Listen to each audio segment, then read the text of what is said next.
Om Swastiastu, Namo Buddhaya, dan salam kebajikan. Perkenalkan, kami dari kelompok 7 akan mempresentasikan tentang filsafat kontemporer. Dengan dosen pengampu mata kuliah Ilmu Pendidikan Bapak Abdul Rahman PhD dan penyusun saya sendiri, Kaurina Ridawati dengan NIM K8421022 dan teman saya Rizky Fadlasari dengan NIM K8421055. Pengertian filsafat kontemporer adalah cara pandang dan berpikir yang mendalam menyangkut kehidupan pada masa kini. Nah, filsafat kontemporer adalah periode dalam sejarah filsafat barat yang dimulai pada akhir abad ke-19, ditandai dengan suatu proses profesionalitas disiplin keilmuan filsafat. Nah, yang selanjutnya ada latar belakang. Filsafat barat kontemporer ini muncul pada abad ke-20 sebagai kritik dari filsafat modern yang didekonstruksi oleh filsafat kontemporer rasionalisme yang digunakan untuk membangun seluruh isi kebudayaan dunia barat.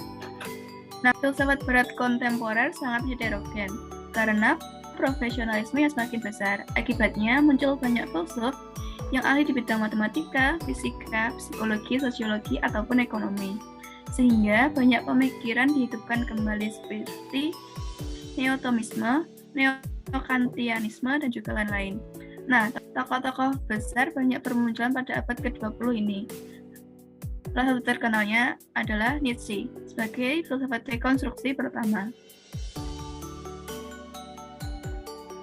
Nah, ciri-ciri dari filsafat kontemporer itu yang pertama ada mengagungkan nilai-nilai relativitas dan mini narasi, yang kedua memiliki kecenderungan yang beragam dalam pemikiran, yang ketiga mengkritik logosentrisme filsafat modern, yang keempat berada pada jalur holistik dan dekonstruksi, yang kelima bebas menanggapi dan mengkritik, yang keenam menempatkan praktik filosofis sama dengan cabang pengetahuan ilmu yang lain.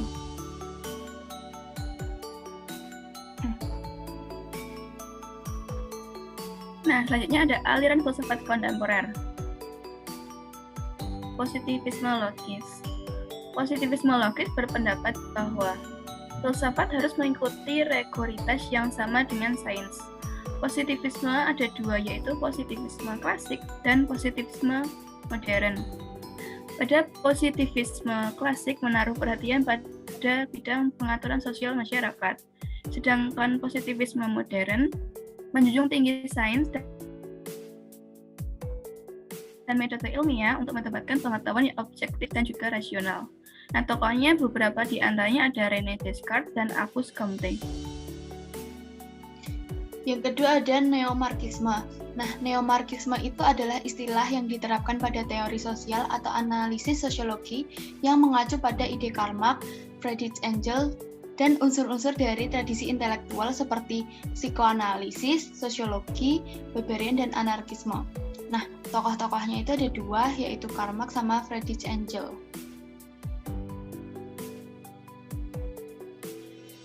Selanjutnya ada pragmatisme. Pragmatisme adalah aliran yang memakai akibat-akibat praktis dari pikiran dan juga kepercayaan sebagai ukuran untuk menetapkan nilai kebenaran. Pragmatisme ini adalah filsafat yang menganggap bahwa segala sesuatu dikatakan benar bila secara teknis memberikan sumbangsi kebermanfaat dalam kehidupan sehari-hari. Nah, di pikiran ini atau teori ini merupakan alat yang berguna untuk timbulnya pengalaman yang semakin ikut mengembangkan hidup manusia dalam praktik pelaksanaannya.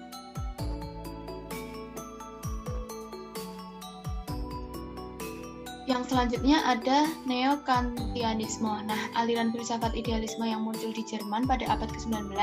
Nama aliran ini tuh berasal dari dua kata, yaitu neo yang berarti baru dan kan yang berarti nama filsuf Immanuel Kant.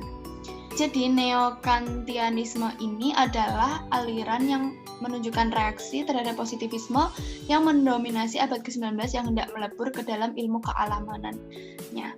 Nah, tokohnya itu ada dua, yaitu Hermann Cohen dan Rudolf Hermann Rothschild. Selanjutnya ada fenomenologi dan eksistensialisme. Nah, fenomenologi ini ilmu yang mempelajari apa yang tampak atau apa yang menampakkan diri.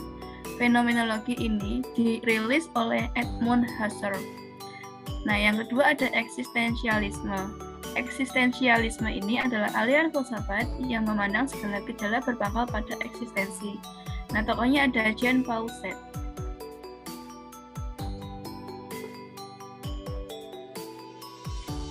Lalu yang selanjutnya ada filsafat hidup. Nah, filsafat hidup adalah suatu perkembangan, menciptakan, meliputi kesadaran, segala hidup, segala kenyataan yang secara terus-menerus menciptakan bentuk baru dan mengagumkan kekayaan. Nah, tokohnya itu ada Henri Bergson. Selanjutnya ada postmodernisme.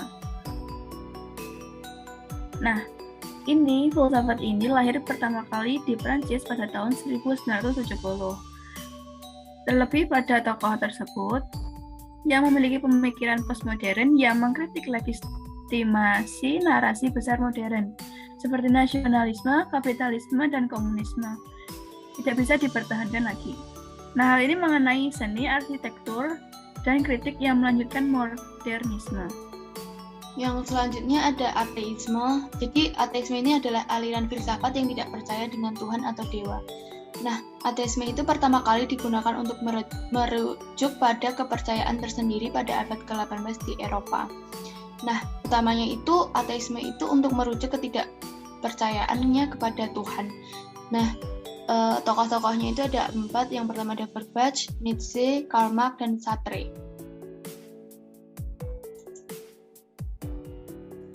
Selanjutnya ada hermeneutika.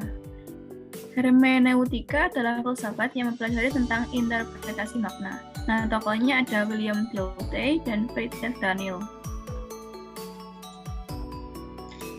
Nah, selanjutnya itu ada perkembangan filsafat barat kontemporer. Itu yang pertama ada kontribusi orang-orang yang memang berpikir kritis. Yang kedua, filsafat partner semua ilmu.